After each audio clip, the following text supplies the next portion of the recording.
Meus amigos, a imprensa deu destaque hoje ao encolhimento estatístico da Igreja Católica no Brasil. Esse é um fenômeno sociológico muito interessante porque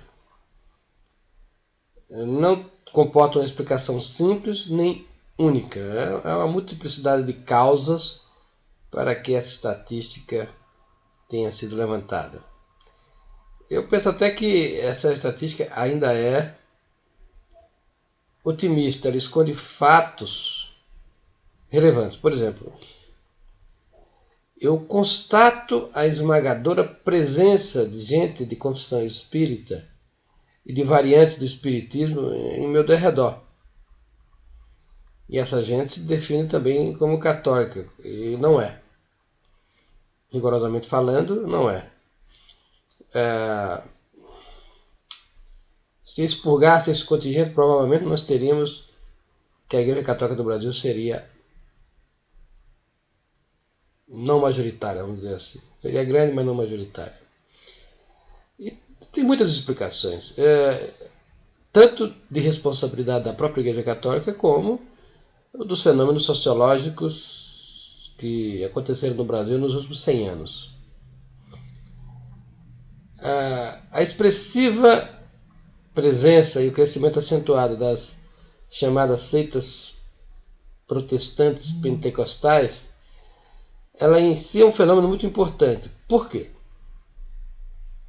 Porque essas seitas prometem uma espécie de religião de resultados. Há um abuso das técnicas de autoajuda, um abuso da neurolinguística. É um grande processo de enganação, eu não digo aí do conjunto, mas pelo menos de algumas muito expressivas, a destacar aí a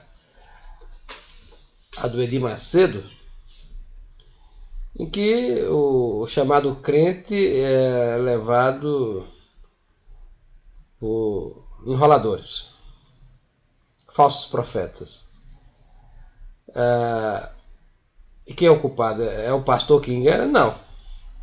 Sim, mas não apenas. O próprio enganado é responsável, porque no fundo ele está fazendo uma prática simonista, quer fazer uma troca de alguns cobres por benefícios materiais outros. É um conluio aí. Mas vejam só, eu passo todo dia ali na Avenida Paulista, eu vejo aquela magnífica igreja de São Luís. E vejo aquele espigão enorme. Aquele espigão que está construído ao lado da igreja de São Luís era o terreno da paróquia. O negócio imobiliário cresceu, mas a igreja permaneceu a mesma. Se só a população daquele prédio fosse católica e descesse, como muitas vezes eu fiz, eu trabalhava ali do lado, para assistir à missa na hora do almoço, a nave da igreja não caberia. Então você tem que uma parte do encolhimento da Igreja Católica é responsabilidade dela própria, por não focar no principal, que é a salvação de almas. Falta presença física. Essas coisas que eu vejo com bastante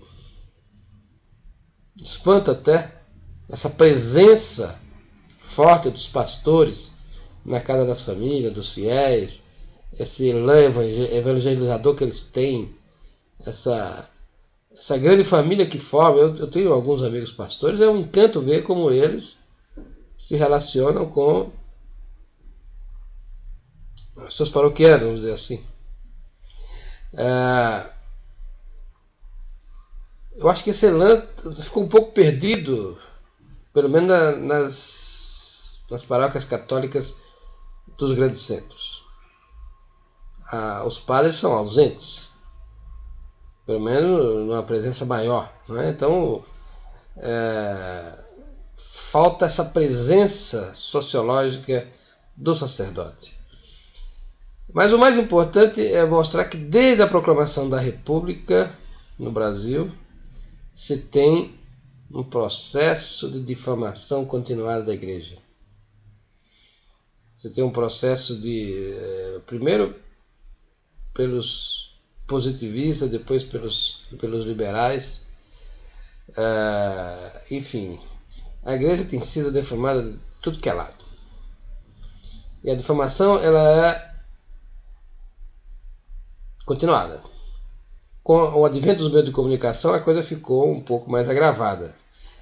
E aí, nesse bojo, a gente teve o surgimento da chamada Revolução Gramsciana, que é basicamente a implantação do marxismo cultural. A coisa ficou muito difícil, porque o desvalor dos costumes,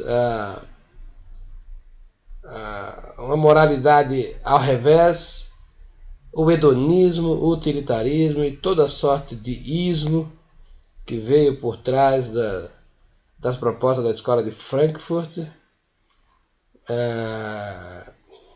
afetaram a Igreja Católica. E basicamente permanecem na Igreja aqueles que têm uma solidez maior de convicções intelectuais e morais. É bem interessante ver isso porque na prática o que nós estamos constatando é o que sempre foi. Você tem uma parte da nossa população que mesmo nominalmente católica, que se dizia, não era, porque praticava alguma forma de agnosticismo. Essa tentativa de comover a divindade para em troca de preces ou de sei lá de qualquer coisa, de promessas ou o que seja, as coisas desse mundo fiquem mais leves para o vivente. E não é assim. Eu acredito que em algum ponto essa curva vai ter uma inflexão. Mas não vai ser logo.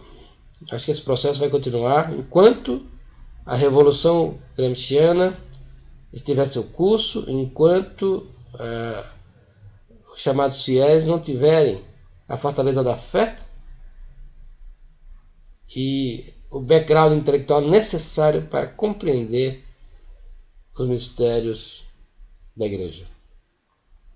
Meus amigos, isso significa que eu não lamento que as estatísticas sejam produzidas assim. Eu até me surpreendo que as coisas não tenham vindo antes. Mas isso serve de alerta. É preciso, de fato, evangelizar o Brasil. É uma tarefa que cabe, sobretudo, aos pares da Igreja.